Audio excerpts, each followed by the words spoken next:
Hey, all day, Bryant again. Cell phone, so you're not going to see me, but you didn't want to anyways. I wanted to give you a quick crash course on some front-end stuff. For those of you that don't know, maybe it'll be informative. For those that do, at least you'll get to see some progress. What you're looking at is the passenger side of the truck and what we affectionately call the spindle. This machined part right here. Now, normally, this outer hub, as you can see, the inside of it, this is your brake rotor. So if anybody ever tells you you need a rotor replaced, it's because either this thickness is too thin to be turned or it's been gouged by bad pads. As you can see, these pads, these holes, is rivets in there. And if they wear down too thin, it will gouge that metal. So if anybody ever tells you that, you'll have a better idea what they're talking about. Disassembling this hub is going to be a bench job, just because of the rust and like that, and it's pretty heavy duty. I know you can kind of see in that hole, these are races. That's what your bearing rides on, and as you can see, these are roller bearings. And there's an inner one, excuse me, and an outer one. So if anybody ever tells you you need wheel bearings, you'll know what that's all about. If you've ever had a car or a truck or anything that grinds when the wheels turn, it's because those bearings will go bad. Of course, these are going to get replaced just because I have no idea when the last time they were changed, and the other side was pretty well liquefied as far as the grease goes, so I don't have a lot of faith in it. Brake caliper, which is considerably larger than what most of you will encounter, unless you've got 1-ton pickups, or of course something like this. This is your piston, and this is your boot. This is a rubber boot. This piston with hydraulic pressure pushes against the pads and squeezes them onto this rotor. So you can see that's kind of how that works. This is actually the top of what they call the upper ball joint. And I will try to turn this enough so that you can kind of see in there. There's a lower one right here. They're like a ball and socket joint that you can see. This is what they call a Zerk joint. These take grease.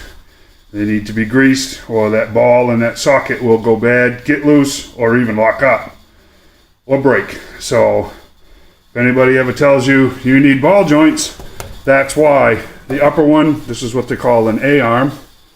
This is an independent front suspension, so they have A-arms, an upper and a lower, which is considerably larger. Now when you get into the steering, this right here is just a smaller ball and socket type joint. This is a tie rod end. You got inners and you got outers. Excuse me, that's backwards, but you get the idea. This is the outer, this is the inner. Looking at this camera going backwards. And of course these joints wear out too, and again a Zerk joint there for grease, and an adjustment sleeve. That's for alignment. As you can see, these are threaded. You can turn these in and out and change the position of the front wheels. These shims in here, these are actually little fork shims. These are the same thing. These are another alignment adjustment.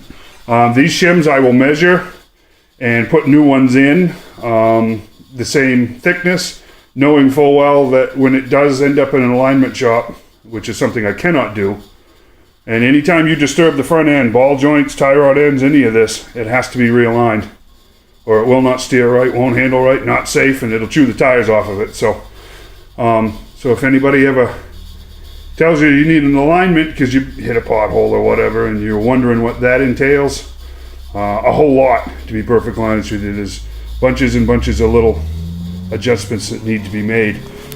I'm going to just grab this and show you how this works. Now, in a previous video, we showed you relocating the gearbox, the steering gearbox, which is gone now, but it's normally up here. Now this connects your gearbox to all of this apparatus here, which ties into drag links, which is this large bar here, which ties the two sides together. Most of the time, small automobiles are actually only kind of going to steer a little differently than this setup is. But you get the idea that, you know, you got one drag link. This is a pitman arm, but believe it or not, in the parts catalogs, they call it a drag link, but it's not.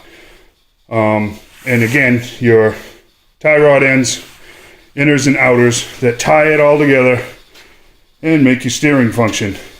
As you can see, this one's considerably more heavy duty than what you would really ever encounter in an automobile.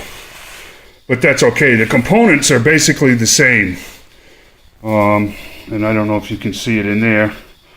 Probably not, but there's a large coil spring in here. So if you ever are so inclined to take one of these apart, because of that spring in there, your upper ball joint is the one you want to break free first. Don't mess around with the lower one. You want to break your top one free first. But make sure you've got a jack underneath your lower A-arm holding it up at least in this position, because if you don't, and that lets go with any kind of real force, you could really get hurt and do a lot of damage, because that spring's got a lot of pressure on it. So that kind of pressure you want to relieve gently. And of course, you're probably all pretty familiar with things like shock absorbers, which do wear out. They go bad eventually and need to be replaced. Both of these, believe it or not, are bad. And in those coil springs, there are airbags, little helper bags that are, you know, you can preset at a certain pressure just to take the shock out of some of the front end. What's missing right now is, I've done some more preliminary work here. I took the sway bar out, which is a big heavy bar that ties the two lower A-arms together.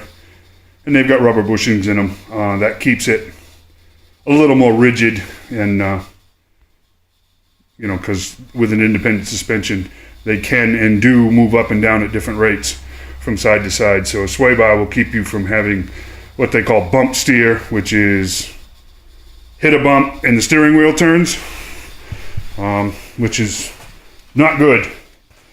So that's that. I did a lot of the boring stuff, like pull the tires off, pull the wheels off earlier. I've got to get a pickle fork or a ball joint fork to finish taking the other side apart.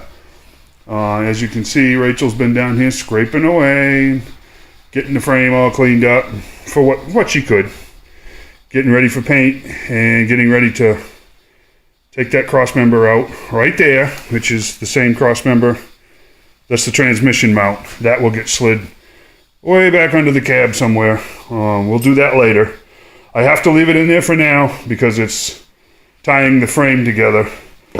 This entire cross member here is coming out too, just so that, you know, we can get it cleaned up good and get it painted. And there's nothing worse than having rust show up running down fresh paint within a year because something wasn't completely disassembled.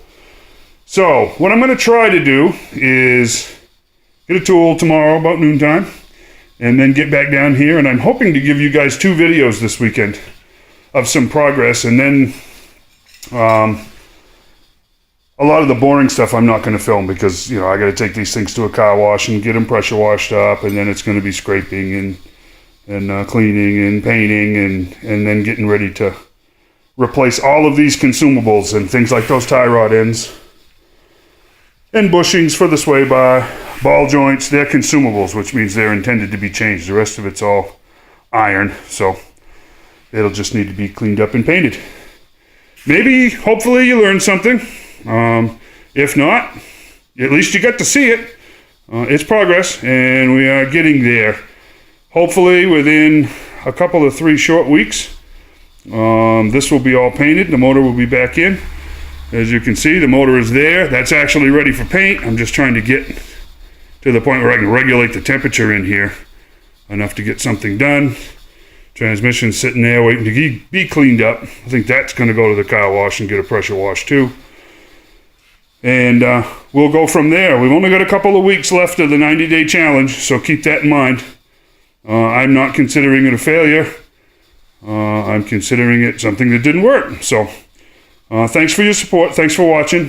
Check us out tomorrow. Like I said, hopefully I'm going to give you 2 this week. We need What the Truck Wednesday videos. Hopefully we'll have some of those for Wednesday. And thanks. Enjoy your weekend.